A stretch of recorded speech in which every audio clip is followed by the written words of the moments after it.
Aragón Radio, Historia de Aragón, con Sergio Martínez y Santiago Navascués.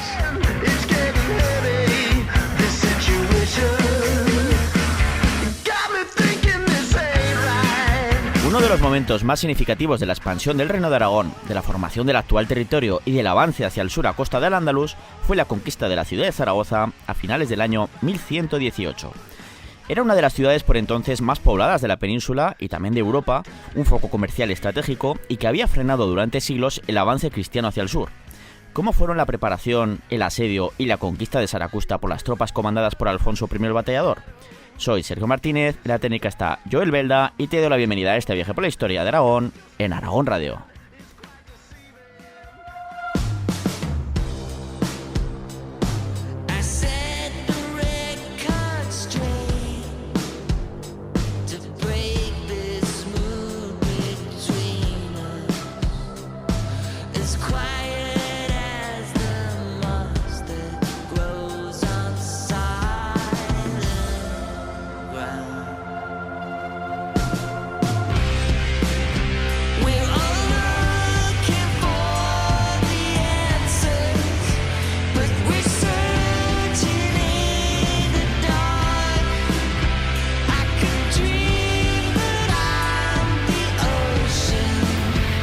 Programa 161 y el primero que vamos a dedicar en esta quinta temporada a la Edad Media, el periodo histórico clave en el que surge y se forma Aragón como entidad política a todos los niveles, desde lo territorial a lo económico, lo social, administrativo, legislativo, con esos fueros que tanto nos gusta hablar, ¿no?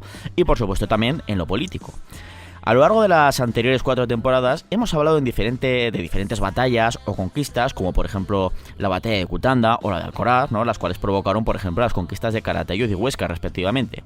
Y si bien es cierto que hemos hablado, aunque un poquito de pasada, de la conquista cristiana de Zaragoza, por ejemplo lo hicimos en el episodio 4 de la tercera temporada, ese episodio que dedicamos al largo reinado de Alfonso I el Batallador, nunca lo hemos hecho al detalle y dedicándole un monográfico. Así que, bueno, pues es que hemos creído que ya iba tocando.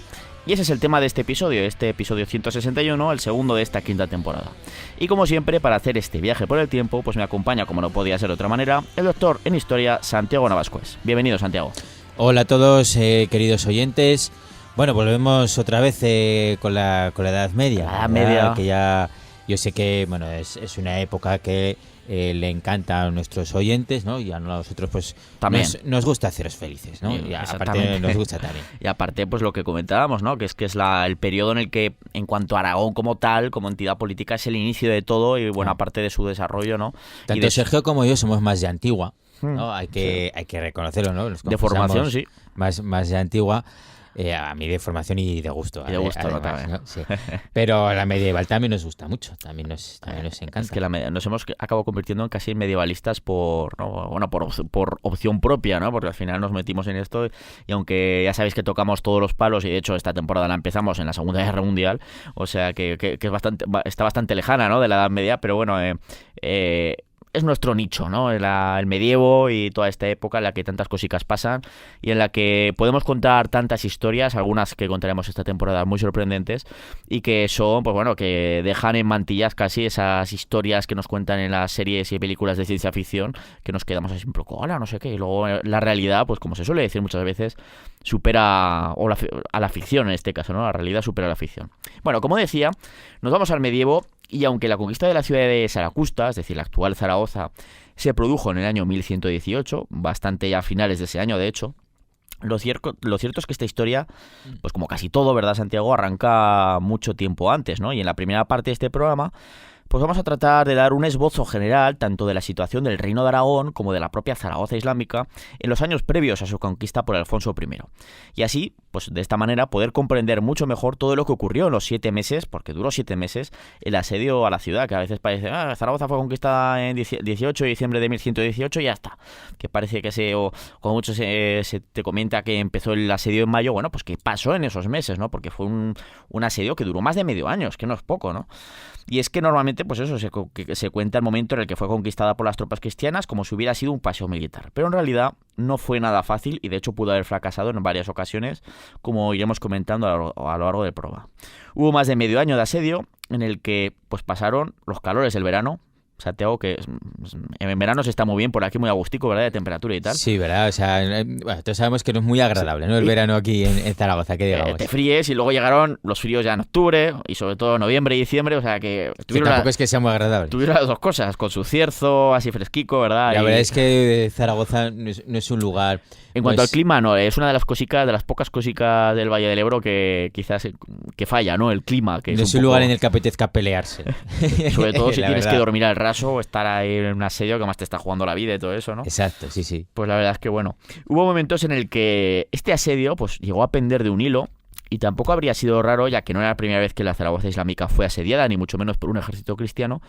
Pues bueno, pues aún así consiguieron sobreponerse a todo ello, como íbamos relatando a lo largo de este episodio. Así que si quieres, Santiago, vamos a empezar con esta situación previa que comentaba, de estos años antes de comenzar el asedio, ¿no? Empezamos, si te apetece, por la parte del Reino de Aragón y luego dejamos para más tarde el tema de la Zaragoza islámica. A ver qué se cocía por allí en las 2 primeras décadas del siglo XII, que pasaba por ahí, por el Reino de Aragón. Vale, vamos a resumir bastante, porque es una época de la que hemos hablado ya en muchos podcasts. De hecho, bueno, vamos a ir remitiendo a podcasts antiguos que hemos hecho. Pero bueno, empezando pues por Aragón entonces, sí. Nos vamos a ir al año de la subida al trono de Alfonso I el Batallador, o sea, que en el año 1104 pues sucede su hermano mayor, Pedro I, después de su inesperada muerte mientras intentaba someter, pues parece que por medio de la diplomacia, a los señores del Valle de Arán. ¿Qué es lo que ocurre? Pues que la esposa de Pedro y sus hijos habían ido muriendo en los años anteriores. De forma sucesiva, incluso casi en apenas un año se les mueren todos. Claro. Entonces, al no tener descendientes, pues fue el hermano de Pedro, o sea, Alfonso el Batallador, ¿no? El que conquista después Zaragoza, pues quien tomó el trono de los reinos de Aragón y de Pamplona. Sí, que hay que recordar que en ese momento no es que estuvieran unidos como tal, que Pamplona perteneciera al reino de Aragón o viceversa, ni mucho menos. Eran 2 entidades políticas, pero que compartían rey. Exacto. Desde la época de Sancho Ramírez, del padre de ambos, de Pedro I y de Alfonso I. Eso es. En esos momentos hay que recordar que Alfonso era rey tanto de Aragón como de Pamplona, ¿no? Y ya desde el primer momento, pues Alfonso prosiguió la política expansiva militar hacia el sur que habían llevado a cabo su padre Sancho Ramírez y su hermano Pedro. De hecho, durante el reinado de ambos, pues él ya se curtió en batallitas por la zona de Ejea de los Caballeros. Alfonso el Batallador, ¿no? Alfonso el Batallador. Sí. Participó en la conquista de Huesca. Ayudando a su hermano Pedro, también. O sea, se entrenó, ¿no? O sea, estuvo al mando de operaciones militares muy importantes. No era el heredero, pero se formó para ser un señor de la guerra, digamos, para ayudar a su hermano, a su rey, realmente a Pedro I, en defensa de varios territorios o de conquistar. Lo que pasa es que luego le tocó tocar trono. Sí, desde su más tierna infancia estuvo dándose de leches, ¿no? Contra los moros que llamaban en aquella época y luego pues le tocó ser rey, ¿no? Bueno, entonces, como decía,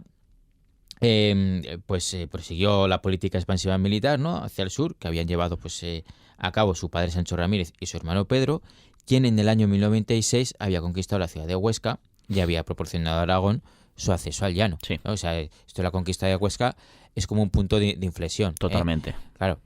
Entonces, las primeras campañas del Batallador pues tuvieron como objetivo la zona de las actuales 5 villas. Esto ya como rey, ¿no? A partir del año 1104. Sí. Aunque ya había hecho sus pinitos antes de ser rey, como decía. Sí, ya había hecho sus pinitos por la zona, ¿eh? Entonces, bueno, lo que hizo fue someter plazas como la actual Ejea de los Caballeros, por poner un ejemplo, y también se expandió por la zona de la Litera, haciendo así un movimiento de pinza sobre Zaragoza por el noroeste y por el noreste. Bajando poco a poco por ambos lados hacia el Valle del Ebro, ¿no? Y dejando un poquito todavía sin tocar mucho la vía intermedia, que sería toda la cuenca del Valle del Río Gallego, ¿no? Que es la cuenca central que llega justo hasta Zaragoza. Por Almudévar, por tal, luego hablaremos de ella además, Villanueva de Gállego, todo eso, hasta Zaragoza, ¿no? Así es. Lo que ocurre es que en el año 1108 murió el infante Sancho de Castilla, ¿no? Que era heredero al trono de León, luchando contra los almorávides en la batalla de Uclés. Y esto pues dejó a Alfonso VI de León, al rey de León, sin heredero varón, y decidió casar a su sucesora, la infanta Urraca, con Alfonso el Bateador. Que luego se convertiría en la reina Urraca I. No hay que confundir nunca, que a veces se confunde un poquito por el tema de Urraca, porque claro, la Urraca famosa es la de Tiempos del Cid, que era una infanta, que era la hija de... se me ha ido un poquito de la cabeza, pero bueno, son dos urracas totalmente diferentes. La de que sale en el Cid y todo eso es una urraca diferente a la que posteriormente será la hija de Alfonso VI, la que acabará heredando el trono. La otra urraca, ahora me ha venido a la cabeza, no era la hija de Alfonso VI, sino su hermana. La hermana de Alfonso VI, que es la que sale pues en la película de Charlton Heston que siempre decimos, en El Cantar del Miedo Cid. Bueno, no sé si la ha mencionado o no, pero bueno, es famosa por eso, ¿no? Es una urraca diferente. El caso es que, bueno, una vez ocurre esto, ¿no? Pues que se produce este casamiento, ¿no? De Alfonso el Bateador con Urraca, o sea, la heredera al trono de León, pues claro, él se convierte también en rey de León. Sí. Pero la verdad es que en los años, entonces como que pasa ya del tema de expandirse por Aragón porque está centrado en los asuntos leoneses, ¿no? Sí, es que no le dejará mucho tiempo libre. Claro. Y la verdad es que, bueno, en los años siguientes, pues allí en León, pues se lió pardísima y acabó pues estallando pues una auténtica guerra civil en León, ya que buena parte de la nobleza leonesa y gallega veía en Alfonso como un extranjero, que lo era, que además pues estaba dando los cargos importantes a los nobles aragoneses y navarros. Al final lo que le molestaba era eso, que los nobles de allí decían, oye, que esos cargos son nuestros porque es nuestro reino, se los estás dando a gente de Navarra, de Aragón, etcétera, y eso no puede ser. Cargos que daban perricas. Exactamente, o sea, poder y perricas, exactamente, las rentas y tal, y esto lo veían, este extranjero al final está colonizando nuestro reino y al final va a ser el que acabe gobernando, que de hecho lo intentó hacer Alfonso el Bateador, y así fue como se empezó a liar y se acabó gestando una verdadera guerra civil en León. Como bateador, pues, y conquistado un auténtico genio, pero ya en política pues le faltaba mano izquierda, ¿no? Bueno, o igual era lo que tenía que hacer, no lo sé, lo que pasa es que al final salió un poquito mala cosa, ¿no? Pero no sé. Llegó a una serie de acuerdos y tal, en fin. Bueno, la propia reina Urraca, ¿no? O sea, su mujer, se posicionó en el bando contrario a su esposo, ¿no? Al cual detestaba. Digamos que fue pues un matrimonio mal avenido. Muy mal avenido. Muy mal avenido. Las crónicas leonesas también hay que contar que cuentan la historia desde su punto de vista y hay que dejar mal al que consideraban su enemigo, pero hablan, por ejemplo, de que es bastante probable que fuera así, que Alfonso le pegaba a su esposa, a Urraca, y lo que desde luego es seguro es que a Urraca, como estaba en se posiciona en contra de su marido, la acaba encerrando en un castillo, ¿no? Aquí en Aragón, además, en el Castellar, en la ribera del Ebro, que de hecho además es casi una película de cómo llega un noble leonés que además se dice que era amante de la reina Urraca, previamente incluso al casamiento con Alfonso el Bateador, que acude y la rescata, o sea, casi como una película de estas de el príncipe que va a rescatar, o sea, podría sacarse como una película prácticamente. Sí, totalmente. Se llama. Como podéis ver, pues fue un matrimonio en el que ambos cónyuges pues se odiaban mutuamente, y durante esos años pues la expansión del reino de Aragón, ¿no? Como decía, hacia el Valle del Ebro, pues se paralizó porque estaba ocupado en todos estos fregados, ¿no? Pues podéis imaginar. Pero en el año 1114, y dada la terrible situación que había en León, en la que las tropas de Bateador iban dando paliza tras paliza a los nobles leoneses y gallegos, pues entonces interviene el Papa Pascual II, que acabó por declarar nulo el matrimonio bajo pena de excomunión, con la excusa de que ambos tenían cierto grado de parentesco. Y puso lo de pena de excomunión, sobre todo yo creo que pensando en Alfonso, diciendo, si no lo amenazó con excomulgarle, por mucho que diga yo qué tal, va a seguir en sus 13 de que él es rey de León, que está casado con Urraca y tal. Pero claro, cuando ya le amenaza con excomulgarle con lo cristianísimo que era Alfonso el Bateador, pues entonces dijo, venga, vale, demos por cerrar el matrimonio, ¿no? Aunque no del todo. Lo cristianísimo, y que en aquella época también que te excomulgaran, suponía que tus súbditos cristianos que vamos, que ya no te debían obediencia, y que cualquier otro rey podían atacar, o cualquier otro rey te podía quitar el trono si quería. Exacto. De forma legal, o sea. Cualquier otro rey cristiano. Exactamente. Entonces, bueno, pues ante esta amenaza de excomunión, pues vale, pues dieron por nulo el matrimonio, y Alfonso el Bateador, claro, una vez ya no estaba casado, digamos, no es como si no estuviera casado, pues dejó de ser rey de León, aunque mantuvo durante años ciertos territorios en la zona del condado de Castilla, incluso siguió utilizando el título propio de los reyes leoneses de Imperator Totius Hispaniae, es decir, emperador de toda España. Sí, que el iniciador fue Alfonso VI. su suegro, ¿no? Realmente, el que, bueno, pues cuando conquista Toledo Efectivamente. a los musulmanes, dice, bueno, esto ya está casi finiquitado, y decide, pues como además Toledo había sido la capital de ese reino visigodo desaparecido ya hacía muchos siglos, pues bueno, como un poquito de no gobierno en toda la península ibérica, en toda esa antigua Hispania romana, visigoda, que ya va derivando a ese nombre de España, ¿no? Y por eso adquiere este título, pues que era más de prestigio más que de otra cosa, pero bueno. Y por supuesto Alfonso Bateador, incluso después del matrimonio, como decía, lo siguió utilizando durante unos cuantos años. Esto todo muy resumido, Hmm. porque bueno, pues a estos años en los que Alfonso fue rey de León, pues ya le dedicamos un programa entero, porque son, bueno, la verdad es que son candela fina en rama, ¿no? Sí, sí, sí. Y bueno, pues si queréis escucharlo, pues es el episodio 1 de la segunda temporada, que ya sabéis que tenéis siempre disponible en la web aragonradio.es y en las diferentes plataformas de podcasting en las que estamos. Exactamente, si lo escuchasteis hace mucho tiempo, queréis recordar, o pues sois oyentes nuevos y queréis ahondar en este tema de los años en los que Alfonso el Bateador fue también rey de León y todas las movidas que se produjeron aquí, que hemos estado resumiendo, pues a ese, ya sabéis que tenéis que acudir a ese episodio 1 de la segunda temporada. Efectivamente. El caso es que el monarca aragonés, pues después de que ocurriera todo esto, pues empezó de nuevo a ocuparse más de los asuntos de sus reinos, ¿no? De Aragón y Pamplona, a partir del año 1114, retomando pues las campañas militares hacia el Valle del Ebro y acabando con ese pequeño respiro que había tenido Saracusta aquellos años, ¿no? En los que había estado enfrascado en León. Respiró entre comillas, pero sí, desde luego pues fue mucho más estuvo mucho menos activo en cuanto a la conquista, el avance hacia el sur, hacia el Andalus, hacia Saracusta, hacia el Valle del Ebro. Así que pues esa era la situación previa, ¿no? En el reino de Aragón.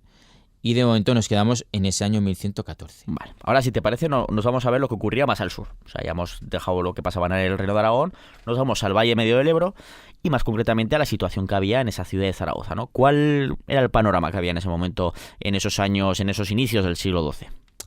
Pues bien distinto, ya que mientras que el reino de Aragón pues llevaba más de medio siglo acrecentando cada vez más su poder, el reino musulmán de Zaragoza pues iba cuesta abajo y sin frenos. Hasta abajo del todo, ¿no? Claro. Vamos a hablar un poquito, ¿no? Pues sí, vamos a darle un poquito más de contexto, sí. Del reino de Zaragoza, ¿no? De este reino musulmán de Zaragoza, de sus orígenes y tal. Esa taifa, sí. Nos tenemos que ir a tiempos de la descomposición del califato de Córdoba en las primeras décadas del siglo XI, que entonces surgen los primeros reinos de taifa, ¿no? Son multitud de reinos pequeñitos en Al-Ándalus, independientes, muchos de ellos pues que guerrean entre sí, ¿no? Y el de Saracusta pues es uno de esos reinos de taifas más ricos, cultos y poderosos, especialmente con monarcas como Al-Mutadir y Al-Mutamín, ¿no? Al-Mutamín o Al-Mutamán. Al-Mutamán se puede decir. Se puede decir de son, maneras. Son padre e hijo. Son padre e hijo, eso es. Pero así como el esplendor de este reino saracustí, ¿no? Musulmán, fue impresionante, pues su declive también fue rápido. Sí. Ya que si en las décadas de 1070 y 1080 estaba ese reino en el cenit de su poder hasta el punto de llegar a dominar buena parte del Levante peninsular, hasta Denia, Sí, o sea, sí. de manera directa o indirecta. O por vasallaje o lo que fuera, sí. Eso es. Pues en el año 1114 ni tan siquiera existía ya ese reino de Zaragoza, Sí. que había sido conquistado por Alfonso el Batallador. Bueno, en 1114 todavía no había sido conquistado, pero Sí. estaba Zaragoza en manos musulmanas, pero ya el Cierto, reino... se me ha ido... Nada, no sí. te preocupes. Estabas Y- hablando del el contexto anterior. Eso es, pero en el año 1114, cuando nos hemos quedado ahí con Alfonso Bateador, Reino de Aragón, etcétera, en 1114 Zaragoza está en manos musulmanas, pero ya no existe esa taifa de Zaragoza. Ya no existe ese reino independiente. Exactamente, ahí. Claro, es que el declive, como decías, es que fue muy rápido, ¿no? Especialmente, pues, tras esa caída de Huasca, que hemos hablado al principio del programa, ¿no? Es decir, Huesca, ¿no? En el año 96, como bien has dicho antes, hace unos minutos, Santiago, fue esa conquista de Huesca por parte del Reino de Aragón, pues un punto de inflexión en la historia de la taifa de Zaragoza en ese momento, porque claro, el rey Al-Mustaín II, en ese momento era el monarca de la taifa de Zaragoza, pues apenas aguantó el tipo, ¿no? Hasta su muerte. En este caso se produce la batalla de Valtierra en el año 1110, frente a las tropas del batallador, precisamente, ¿no? Claro, y pues Al-Mustaín II le sucede al-Malik al-Daula, que es el quinto y a la postre último rey de la taifa de Zaragoza, ¿no? Que ese mismo año y tan solo unos meses más tarde fue derrocado por los propios zaragozanos, por los zaragozanos musulmanes. Los saracustíes. Saracustíes, sí. ¿Por qué? Porque están hartos, ¿no?, de un descalabro tras otro contra las tropas de Alfonso el Bateador y el hostigamiento de los cristianos. Entonces lo que buscan es el liderazgo de alguien fuerte que fuera capaz de frenar ese avance cristiano. Y entonces lo que hacen es derrocar a este Abd al-Malik al-Daula, que es el último rey de esa taifa de Saracusta, Sí. y acaban entregando la ciudad al Imperio Almorávide. Sí. El Imperio Almorávide, que brevemente era un imperio norteafricano, ¿no? Eran bastante fanáticos religiosos. Luego hablaremos un poquito, ¿no?, de ellos, sí. Del Islam, a los que pidieron socorro estos reinos de taifas y que ocuparon toda Al-Ándalus, respetando únicamente el reino de Zaragoza. Luego hablamos un poquito de ello. Lo que es curioso de este último monarca, que duró 2 telediarios, este Abd al-Malik al-Daula, lo curioso es que además en la traducción de su nombre significa el pilar de la dinastía. Es que siempre decimos esto un poquito con sorna, ¿no? Porque el pilar de la dinastía pues duró pues unos meses, el pobre Abd al-Malik. De todas formas, este Abd al-Malik no muere en ese momento, es derrocado en el año 1110, ¿no? Pero no muere, no, o sea, lo derrocan, pero no muere, ¿no? No lo asesinan, sino que ¿qué es lo que pasa con este Abd al-Malik? Pues que consigue marcharse de la ciudad y se hizo fuerte en el castillo de Rueda, ¿no? Y además, luego salió con Alfonso el Bateador. Sí. O sea, es todo un personaje, y aunque mencionaremos pues algo su papel en los años siguientes a lo largo de este programa, pues seguramente le dediquemos un programa cuando hablemos de cómo fueron esos años de dominio almorávide de la ciudad entre el año 1110 y 1118, ¿no? En los que pues destacaron además figuras como el zaragozano Abenpace, uno de los mayores filósofos de su tiempo, que además pues también cultivó la astronomía, la música, la física, la medicina y la poesía, siendo uno de los principales recuperadores y difusores de la filosofía de Aristóteles en Europa. Tanto islámica como cristiana, exactamente. Es que fueron unos años chulos, eso que, como bien dice Santiago, en el futuro le dedicaremos un programa, porque sí que hemos hecho la historia de la taifa de Zaragoza a lo largo de la historia, pues sus inicios, no sé qué, de Al-Ándalus, del Aragón islámico, podríamos llamarlo, y el último programa que hicimos, pues le dedicamos precisamente a la historia de la taifa de Zaragoza, y nos queda pues esos años intermedios. Claro, esa etapa de los almorávides que duró 8 años apenas, añitos, sí. Pero muy intensa, sobre todo con figuras como este Abenpace, que pues es que es un personajazo. Y bueno, así todas las piezas estaban ya puestas sobre el tablero hacia el año 1114, con un Alfonso I el Bateador que ya tenía sus miras puestas en la conquista de la Medina Albaida, o Ciudad Blanca, como llamaban los poetas islámicos a aquella ciudad de Saracusta, que por el encalado de sus edificaciones parecía una perla blanca en mitad del árido territorio que la rodeaba.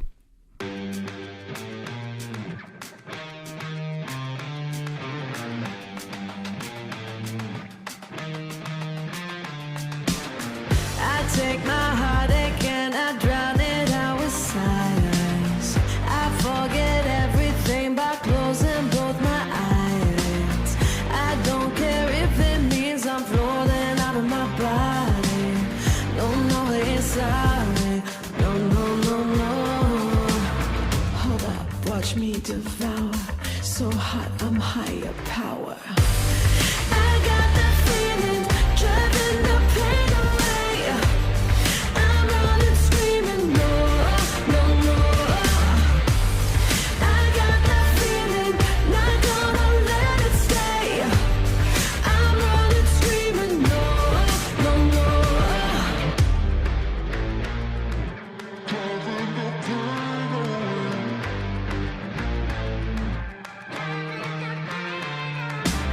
Say something special and I'll throw it in. En el año 1115, Alfonso I comienza a preparar el terreno y retoma las campañas militares en la zona cercana al Valle del Ebro, siendo su primera acción la recuperación de Tauste ese mismo año.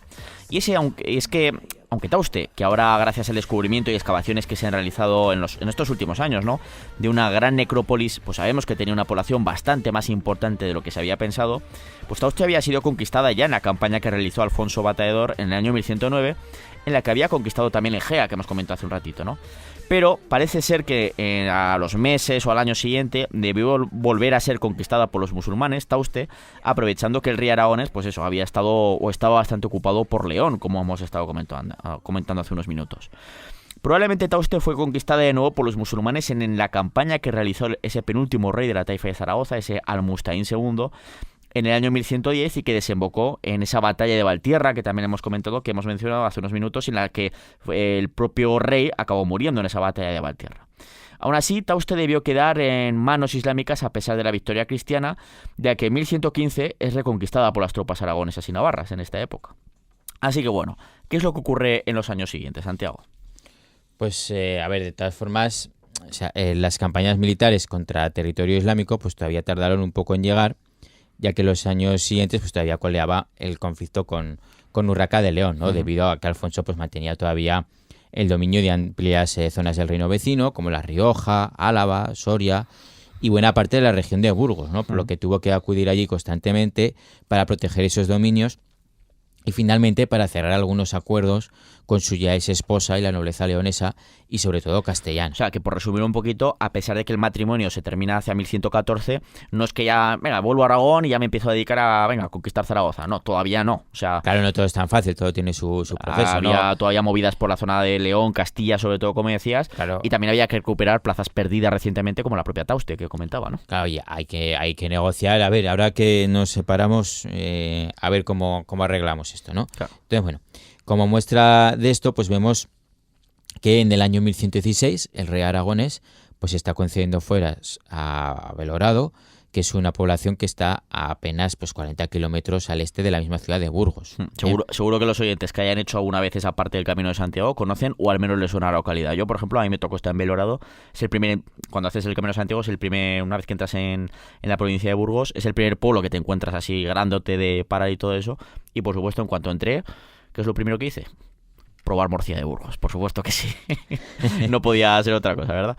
En fin, bueno, pues tenemos esa situación que vemos que, pues eso, año 1116, Alfonso todavía está, pues es que está ocupando buena parte de lo que es Burgos y otros territorios, ¿no? Todavía del Reino de León y lo seguirá ocupando durante unos cuantos años más. Luego eso se perderá más tarde, sobre todo ya a partir de la muerte de Alfonso el Batallador años más tarde, pero bueno, esa es otra historia. Entonces, llegamos así al año 1117, momento en el que muere el gobernador almorávide de la ciudad de Saracusta.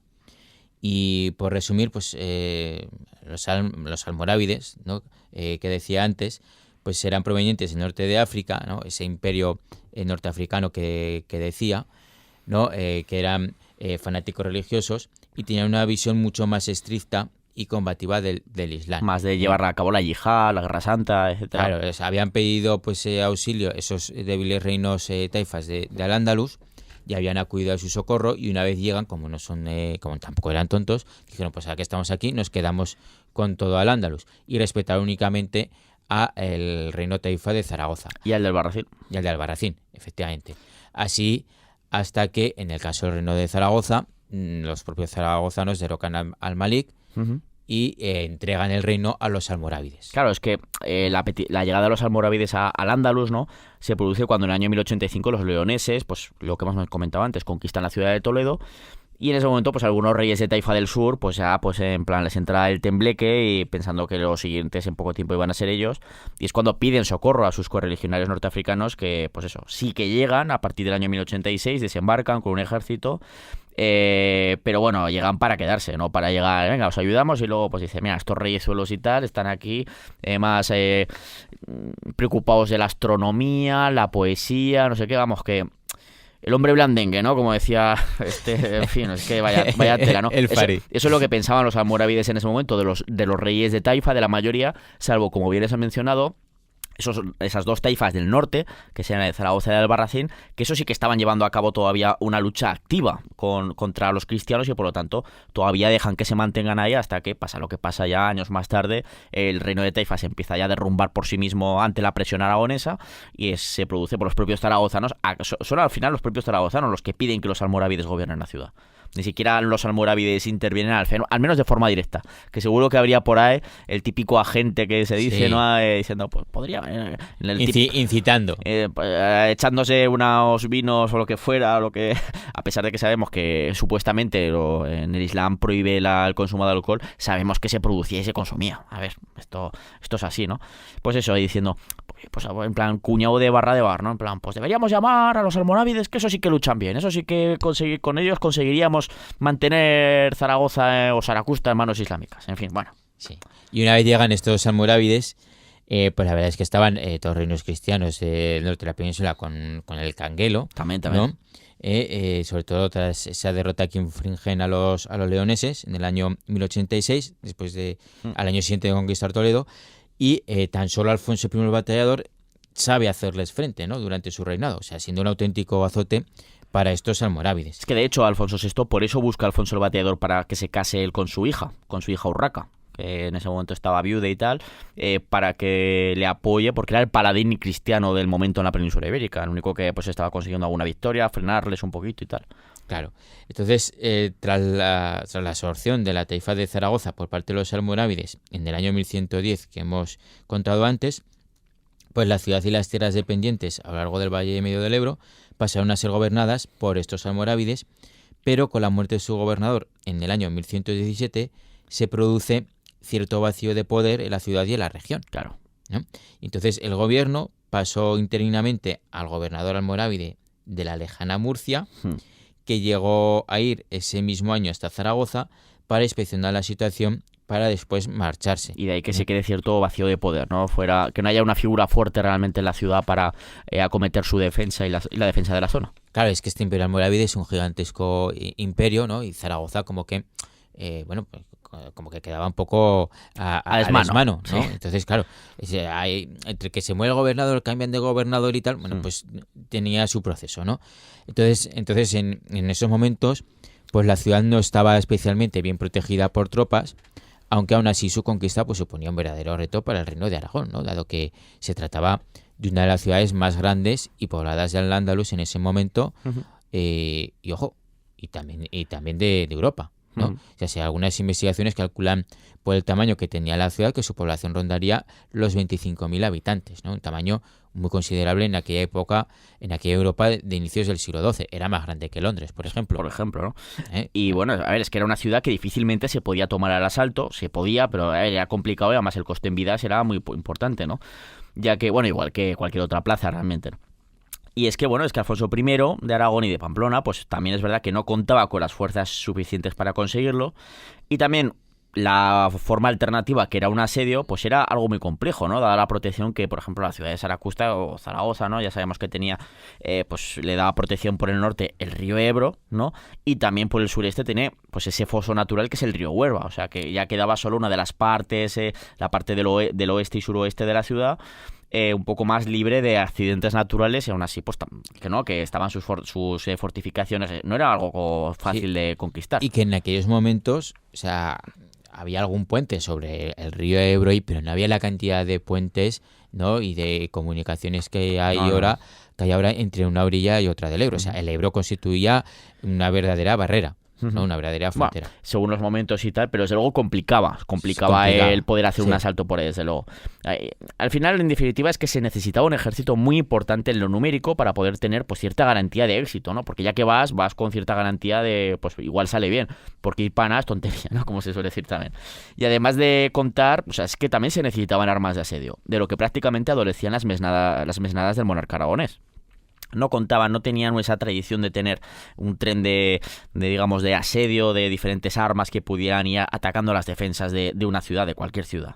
Así que bueno, y es que hay que recordar que ya en el año 1086, volvemos otra vez a Alfonso VI de León, había sitiado la ciudad de Zaragoza. Es decir, Zaragoza no sería el asedio que sufre en el año 1118, que estamos a punto de llegar a ese año, estamos ahora en el 17, recordemos. La Zaragoza islámica no iba a ser el primer asedio que iba a sufrir, ni mucho menos, ¿no? El propio Alfonso VI de León, en el año 1086, la había sitiado. O sea, años atrás. Exactamente, podía haberla conquistado ya en ese momento y haber cortado en buena medida o casi totalmente pues el avance de Aragón, del reino de Aragón hacia el sur, ¿no? Claro, porque si solo lo hubiera conquistado, se le hubiera quedado el reino de León. Claro. ¿No? Y entonces... Exactamente, o sea, habría cortado ya el acceso al Valle del Ebro y, pues, o sea, Aragón se habría quedado pues tipo Navarra, que se queda también ahí un poquito, se le corta también entre lo que es el reino de Aragón y lo que será el reino de León, Castilla, le cortan el avance hacia el sur muy pronto, ¿no? Y claro, pues, pero ¿qué pasó? Pues que Alfonso VI no consiguió someter la ciudad de Zaragoza en ese año 1086 y además después tuvo que levantar a toda prisa el asedio porque fue justo cuando recibió la noticia de que se había producido ese desembarco de los almorávides en el sur de la península, ¿no? Y claro, tuvo que acudir con sus tropas para repeler esa invasión y al final encima le salió fatal porque acaba perdiendo la derrota, o sea, la batalla, además de una forma estrepitosa. Consigue escapar de puro milagro. Y no fue la única vez que fue asediada. Exactamente. Porque también fue asediada posteriormente por Sancho Ramírez de Aragón, el padre de Alfonso el Bateador, en el año 1091, incluso antes de intentar conquistar Huesca, ¿no? Y también por el propio Alfonso el Bateador en el año 1110, tras su victoria en Valtierra, pero pues ambos intentos habían fracasado al poco tiempo. Son aprendizajes, ¿no?, que les dieron también, que Alfonso Bateador ya tenía, porque eran cuestiones que, pues sobre todo la que él vive directamente y también en época de su padre, de Sancho Ramírez, pues que ven, digamos, aprende lo que se necesita, lo que va a ser necesario para poder conquistar la ciudad de Zaragoza en el futuro, ¿no? Y es que, pues eso, como estamos viendo, no era una campaña fácil. Y aquí por eso iban a ser clave las alianzas exteriores, porque como hemos dicho, las fuerzas propias del Reino de Aragón y de Pamplona, pues no pensaba que no iban a ser suficientes para conquistar una ciudad como Zaragoza. Sí que dio para conquistar Huesca unos años atrás, pero parecía que las cuentas con el tema de Zaragoza pues no salían. Y por eso esas alianzas externas fueron clave. Aquí, por ejemplo, destaca especialmente el caso del famoso Gastón IV, que era vizconde del Bear, ¿no? Sobre todo esas alianzas al norte de los Pirineos, como es este caso. Porque, bueno, este Gastón IV y Alfonso además parece que fraguaron una fuerte amistad, probablemente porque, bueno, pues que ambos les unía también un fuerte espíritu de cruzada, tenían unos gustos, digamos, de vida muy parecidos, de creencias y tal, dominaban territorios muy, muy similares en muchos sentidos. De hecho es que, bueno, pues Gastón había participado muy activamente en la primera cruzada en Tierra Santa, que había culminado con la conquista de Jerusalén en el año 1099, ¿no? Destacando pues en el uso de armas de asedio de las que adolecía Aragón, ¿no? Por eso que decías de que ambos compartían un fuerte espíritu de cruzada. Y por eso esa alianza pues fue tremendamente estratégica, porque gracias a esta alianza con Gastón IV de Nevers, pues se hacen con armas de asedio. No solo tropas, sino también alguien que conoce la construcción y el uso de esas armas de asedio. Claro. Tiene esa experiencia previa en Jerusalén, nada menos. Y pues como premio a su participación en la campaña, pues Alfonso pues le entrega a Gastón la gobernanza de Zaragoza. Así que podríamos decir, entre comillas, que Gastón fue el primer alcalde cristiano de Zaragoza, por llamarlo de alguna manera, ¿no? Sí, que no se llamaba en aquella época, pues evidentemente, para que nos entendamos. Tuvo la tenencia de Zaragoza como plaza, sus rentas y todo eso, por su enorme importancia en cuanto a la aportación a la conquista. De hecho, también de este Gastón, ¿no? Si vas o has visitado alguna vez o tienes pensado hacerlo, ¿no? Pues el Museo Alma Mater del Arzobispado de Zaragoza, situado en el Palacio Arzobispal junto al Aseo del Salvador, pues todavía hoy se puede admirar hoy en día el fabuloso olifante del vizconde del Bear, ¿no? ¿Qué es un olifante? Pues bueno, es un cuerno de guerra hecho con marfil de un colmillo de elefante, ¿no? Que está además profusamente decorado. Es una auténtica preciosidad y es una pieza que tiene casi 1000 años de historia. O sea que es que solo por ver ese olifante de Gastón de Bear es que merece la pena una visita al Alma Mater, la verdad, porque es una preciosidad. Y si no puedes o por lo que sea, se googlea, pone ese olifante de Gastón de Bear. Tienes imágenes en las que se ve perfectamente ese cuerno de guerra, que es casi, tú te dan ganas de tocarlo para hacerle la llamada de Gondor, ¿verdad? Como el Señor de los Anillos, casi. Es muy bonito, sí. Es una pieza la verdad que sorprendente, ¿no? Que impacta. También fueron importantes las alianzas con el hermano de Gastón IV, ¿no? Que es Céntulo de Vigorra, con Bernard de Cominges, Guillermo IX de Aquitania y Bernard Atón de la ciudad occitana de Béziers, ¿no? O sea, acudiendo pues todos ellos con sus mesnadas. Exactamente. O sea, es que, como vemos, las alianzas externas fueron importantísimas. Así pues, ya desde el año 1117 se empezó a fraguar ya lo que iba a ser la campaña militar con el objetivo de conquistar Zaragoza, ¿no? Saracusta, para la cual, pues evidentemente también se buscó el apoyo papal para que diera pues una bula de cruzada con la que atraer también a numerosos caballeros, especialmente del norte de los Pirineos, y conseguir también dinero por parte de la Iglesia dirigido, pues claro, a financiar la costosísima campaña militar. Una campaña militar es carísima, ¿no? Aparte que con la incertidumbre de que puede salir luego bien o mal, o sea, te puedes gastar un montón de perras para que luego te salga mal encima, ¿no? Y bueno, pues poco a poco ya en este año 1117 se fueron ya, como estamos viendo, disponiendo a las bases de la conquista de Zaragoza, de la cruzada para conquistar Zaragoza, y Alfonso se dedicó a conseguir pues apoyos fuera, como hemos estado viendo, y también dentro, por supuesto, de sus reinos de Aragón y de Pamplona, ¿verdad? Sí, y es que hay que recordar que en esta época no existían los ejércitos profesionales, ¿no? Y los monarcas solo podían mantener un número limitado de caballeros y hombres de a pie a expensas de las arcas reales, dependiendo de que sus vasallos pues acudieran a su llamada con sus propias mesnadas, Que las ¿no? pagaban ellos cada uno según si un noble era más rico o más pobre, pues podía permitirse más o menos hombres, ¿no? Y claro, luego, cuanta más aportación hacías en una campaña militar, si luego salía bien, también luego recibías Más recompensa. Exactamente. O incluso, bueno, pues una vez empezada una campaña, pues estos señores feudales que iban con sus ejércitos personales, pues tenían derecho a marcharse a sus tierras aún sin el permiso del monarca. O sea, uno de los apoyos internos clave para conquistar Zaragoza fue el belicoso obispo Esteban de Huesca, más pendiente de participar en la guerra y en la política que en atender el mundo espiritual. Este Esteban de Huesca debía ser un pieza. Debía ser... Claro. Sí.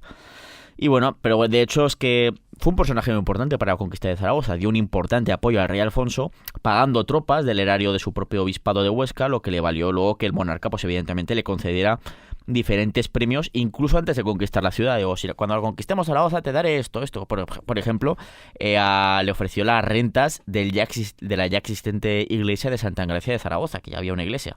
Porque claro, hay que recordar que había población mozárabe viviendo en la ciudad de Zaragoza. Es decir, cuando hablábamos de mozárabes, estamos hablando de cristianos, que siguen siendo cristianos, viviendo bajo el gobierno islámico. Es decir, podían mantener su culto cristiano, pagando obviamente un impuesto, ¿no? Y podían tener sus propios templos, sus propias iglesias, aunque no se les permitía construir nuevas edificaciones, e incluso según el gobernante muchas veces también se les prohibía incluso hacer reparaciones importantes de los desperfectos de las ya existentes. Vamos, que podríamos decir que las pocas iglesias cristianas que había en Zaragoza en ese momento estaban hechas una ruina, ¿no? Sí, estaban en un estado ruinoso, ¿no? Sí. Y claro, al igual que en las ciudades cristianas había morerías y juderías, pues en las musulmanas había también barrios mozárabes. Estando el barrio mozárabe de Zaragoza, sabemos que estaba situado en torno a lo que todavía era la pequeña iglesia de Santa María la Mayor. Es decir, estamos hablando de lo que es el actual Pilar de Zaragoza, ¿no? Sí, que esa iglesia sí que estaba en esos momentos en un estado especialmente ruinoso, Sí. porque estaba a orillas del Ebro, ¿no? Con Sufría riadas. sufría riadas, efectivamente, y bueno, como ya has comentado, no les dejaban repararlas, entonces estaba en un estado lamentable, ¿no? Especialmente.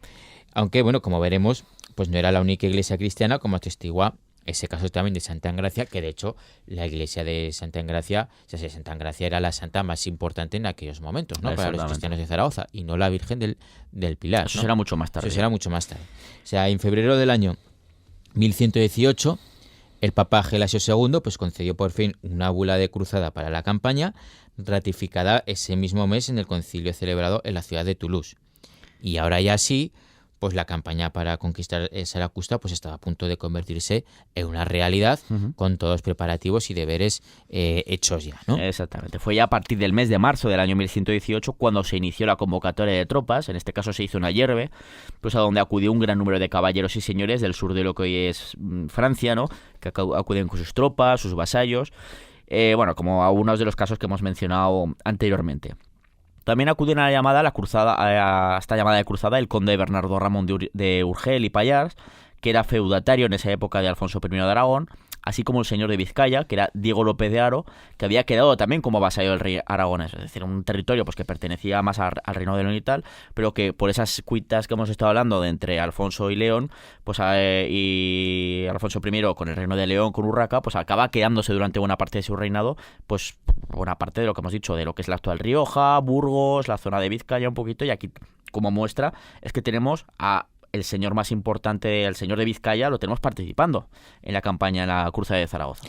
Y ojo también con las autoridades eclesiásticas, ¿no? También, Porque, también. además del ya mencionado obispo Esteban de Huesca, pues también mandaron tropas el obispo Guillermo de Pamplona, el obispo Ramón de Roda y el abad Sancho de Funes de Nájera, ¿no? Que más tarde pues se convertiría en el obispo de Calahorra, ¿no? O sea, preparada entonces la hueste, emprendieron la marcha hacia el sur desde Ayerbe, y conforme avanzaron por el valle del río Gallego, pues conquistaron Almudévar, Murría de Gallego y Zuera, mientras que otra columna hizo lo propio con Robres y Sariñena mientras avanzaban por los Monegros. Exactamente. Y aún parece que hubo una tercera columna, ¿no?, en ese avance, pero que en este caso no avanzó hacia el Valle del Ebro o hacia Zaragoza directamente, aunque fuera por días diferentes, sino que avanzó por el oeste para atacar Tudela y Tarazona y evitar que estas, que estaban todavía en manos musulmanas, obviamente, ¿no?, pues enviaran tropas de socorro a Zaragoza, ¿no?, para hostigar a los asediantes desde el exterior. Imagínate que llegan las tropas desde el Gallego, etcétera, asedian Zaragoza, mientras que desde Tarazona y Tudela están enviando todo el rato pues tropas para estar hostigando constantemente el campamento cristiano. Habría sido una locura. Por lo tanto, se mandan tropas para mantener a esa gente quieta. Claro, es que los asediadores podrían haber sido rodeados y asediados, ¿no? Igual asediados no, pero claro, si estás todo el rato intentando atacar una ciudad, mientras es posible que por detrás, en mitad de la noche te vengan 200 jinetes musulmanes de Tarazona y te ataquen en medio de la noche, por detrás, pues, te claro, pueden dar un buen susto, ¿no? Eso y bueno, llegamos ya al mes de mayo del año 1118 y las tropas cristianas llegan por fin a Zaragoza y cuenta la historia que los primeros en avistar la ciudad pues lo hicieron desde lo que actualmente es el barrio de Juslibol, donde existía un puesto avanzado desde hacía tiempo, bautizado como Deus Vult o Deus lo Volt, un grito de guerra en latín de los cruzados que significa Dios lo quiere, ¿no? Como esta es la voluntad de Dios. Y de ahí, pues ese nombre acabaría derivando al nombre actual de Juslibol. Es algo, la verdad es que muy curioso. Y bueno, lo cierto es que solo tenemos retazos, o sea, cuando hablamos ya propiamente dicho del asedio de Zaragoza, solo tenemos unos pocos retazos. Tenemos muy poquita información de los siguientes 7 meses, y que hay pocas cosas que se conocen con certeza casi absoluta, ¿no? Hay muy poquitas cosas, aunque bueno, algo de información tenemos, es lo que os vamos a contar en los últimos minutos del programa. Sí, a ver, en los primeros compases del ataque, pues en ese mismo mes de mayo de 1118 se produjo la toma del Arrabal, que había a extramuros de la ciudad en la margen izquierda del Ebro, al norte de la ciudad, para así controlar esa posible vía de suministros o ayuda, ¿no? Uh-huh. Que esto fue fácil de hacer, ¿no? También se habla, pues, de la quema del entablado del puente donde se sitúa hoy el puente de piedra y que seguramente utilizaba pues parte de las bases del puente que existió en época romana, pero el puente pues por lo menos en su superficie era de madera en aquellos años. Aquí hay mucho debate sobre si el puente romano estaba ahí, si estaba un poquito más abajo, pero bueno, pongámoslo de momento ahí exactamente, desde luego, y parece que eso fue quemado por los cristianos, aunque hay una versión que dice que lo quemaron los propios zaragozanos musulmanes para evitar un ataque por esa zona, y otra versión dice que fue el ejército cristiano, como decía, ¿no? Aunque es bastante probable que, bueno, en buena parte de ese verano de asedio, porque al final llegan en mayo los cristianos, pues como ya sabemos que pues se pudiera cruzar el río Ebro andando en algunas zonas sin demasiado problema ante el menor caudal que hay en esa época del año, ¿no? En la época estival. Sí, algunos historiadores pues también creen que el ejército del batallador cortó el canal de la Romareda, que era uno de los que abastecía de agua a la ciudad desde el sur. Que de ahí el nombre de la zona y del propio estadio, exactamente, por ese canal. Efectivamente, aunque no fue un hecho pues determinante debido pues a los numerosos pozos de agua que había en la propia ciudad y que recogían agua pues de las capas freáticas del Ebro. Claro, aquí se produce entonces un pulso entre los sitiadores y sitiados a ver quién aguanta más, porque claro, los sitiadores están a la intemperie y los sitiados, bueno, pues están haciendo uso de sus reservas de agua o campos que también había dentro de la ciudad, ¿no? El caso es que ese mismo mes de mayo llegó desde Valencia una expedición de socorro de los almorávides, que las tropas de Alfonso I emboscaron en la zona conocida como el Barranco de la Muerte, consiguiendo ahí ya una importante victoria con la que pudo asentarse ese sitio cristiano. Y bueno, poco después los cristianos, pues ya sabemos que toman la Aljafería, el Palacio de la Aljafería, que estaba extramuros al oeste de la ciudad, y que era ese fastuoso palacio de verano de los antaños reyes de la Taifa, construido durante el reinado del rey Al-Muqtadir, en torno a una posición defensiva ya preexistente, que sería esa torre del homenaje que conocemos hoy en día como la Torre del Trovador, ¿no? Sobre todo desde el siglo XIX, gracias a una famosa obra de teatro. Y así llegó y fueron pasando los meses del verano de 1118. Aunque los cristianos pues no pudieron evitar la llegada de un nuevo ejército de socorro al mando del almorávide Ibn Mazdali, nunca me sale bien este hombre, quien con tropas reclutadas en Granada y Córdoba pues atacó primero a las tropas cristianas que estaban sitiando Tarazona, consiguiendo además una pequeña victoria, ¿no?, contra las tropas aragonesas.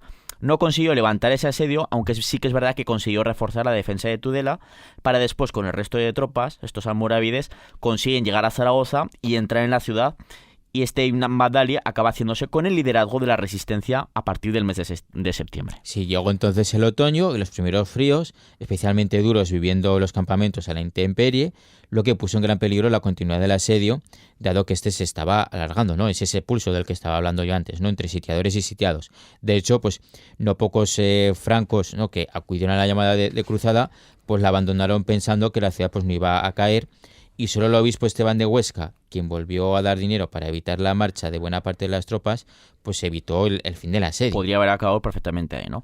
Y bueno, al final el asedio prosiguió y un nuevo contingente de almorávides, pues bastante menos numeroso, volvió a llegar desde Valencia, pero parece que no era demasiado numeroso y acabó regresando sin entablar siquiera batalla al ver la superioridad de las fuerzas cristianas. Así que bueno, Sí. parecía que la suerte de Zaragoza estaba ya echada. Sí, y uno de los hechos más legendarios del asedio se produjo junto a la zona del río Huerva, donde se habla de un combate entre fuerzas cristianas y musulmanas junto a los muros de la ciudad en el entorno pues, de la actual plaza de San Miguel. ¿Qué ocurrió aquí? Pues que allí estaría un campamento de tropas navarras, ¿no? Porque era el límite de la ciudad, que fueron las que lucharon en aquel enfrentamiento, y según la leyenda lo estaban perdiendo ese enfrentamiento cuando apareció una figura que dio coraje a los cristianos, consiguiendo rechazar el ataque de los zaragozanos.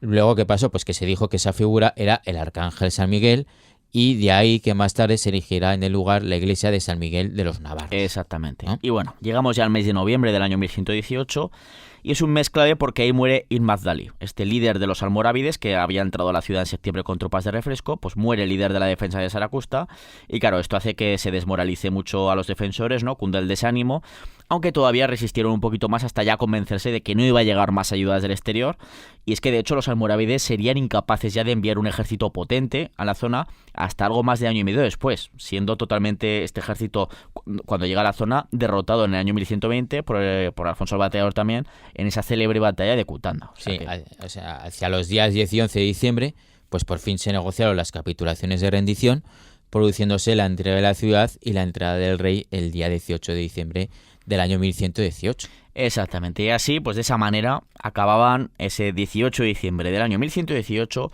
los 404 años de dominio islámico de una ciudad, de Zaragoza, que pronto, pues bueno, se convertiría en la nueva capital del Reino de Aragón, cogiéndole el breve testigo que había tenido la ciudad de Huesca, que pues cuando es conquistada se convierte en la capital del Reino de Aragón en detrimento de Jaca, pero bueno, fue poquitos años, ¿no? Ahí ya Zaragoza, pues empezará a ser la nueva capital de ese Reino de Aragón, que ya pues estaba desatado con Alfonso el Bateador.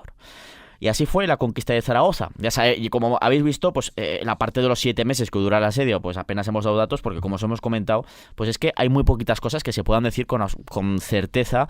Incluso hemos comentado una leyenda como lo del arcángel San Miguel, pero bueno, esto es lo que... Aquí lo importante sobre todo cómo se fue fraguando y la preparación de ese asedio, que también fue igual de importante. Lo que sí, que nadie piense pues en grandes batallitas, destrucciones de murallas y esas cosas tan fue un asedio peliculeras, que al final, pues eso, por sino rendir por hambre y... sino más bien un pulso de quién aguanta más, si los sitiados o los sitiadores. Y por fin pues fueron los cristianos después de varios fracasos, como hemos comentado. Y bueno, hasta aquí ha sido este episodio en el que hemos conquistado esa conquista cristiana de Zaragoza. Y aquí a ti, Santiago, ya no me queda más que pues eso, despedirte ya para el próximo episodio. Hasta la próxima. Y ya sabéis que si os habéis perdido algún programa, pues lo podéis escuchar como siempre y siempre que queráis en podcast, porque es lo más fácil, ¿no? Y lo encontraréis en las plataformas de siempre. Lo tenéis en la página web aragonradio.es, también en Aragón Cultura, en nuestra página web en historiaaragón.com y en las plataformas de podcasting de siempre, que son iVoox, Spotify, Apple Podcast y también en YouTube. Dejadnos vuestra opinión y vuestros comentarios y sobre todo suscribíos a nuestros canales, como siempre os decimos, para que salga siempre el aviso y no os perdáis ningún programa. En la técnica hemos tenido a Joel Belda y te esperamos en el próximo episodio para seguir haciendo historia, como no, en Aragón Radio. Historia de Aragón, con Sergio Martínez y Santiago Navascués.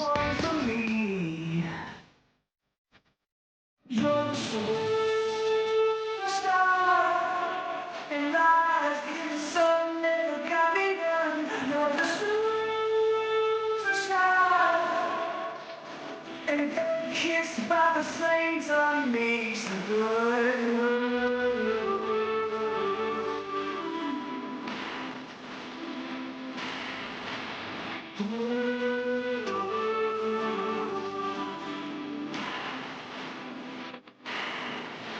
Flash frame in the mirror, everyone wants a piece of you, dear. Insane, how did I end up here? We won't slow down. No, we won't slow down. So strange, this is the life for me. You're the superstar, and I've given some never got me done. You're the superstar. kissed by the flame that makes good.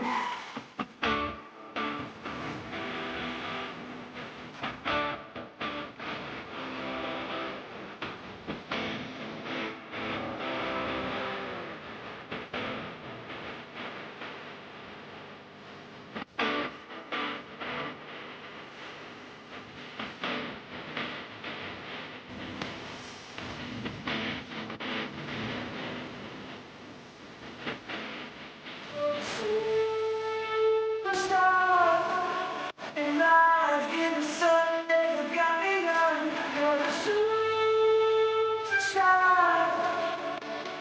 And then kissed by the flames on me. Good.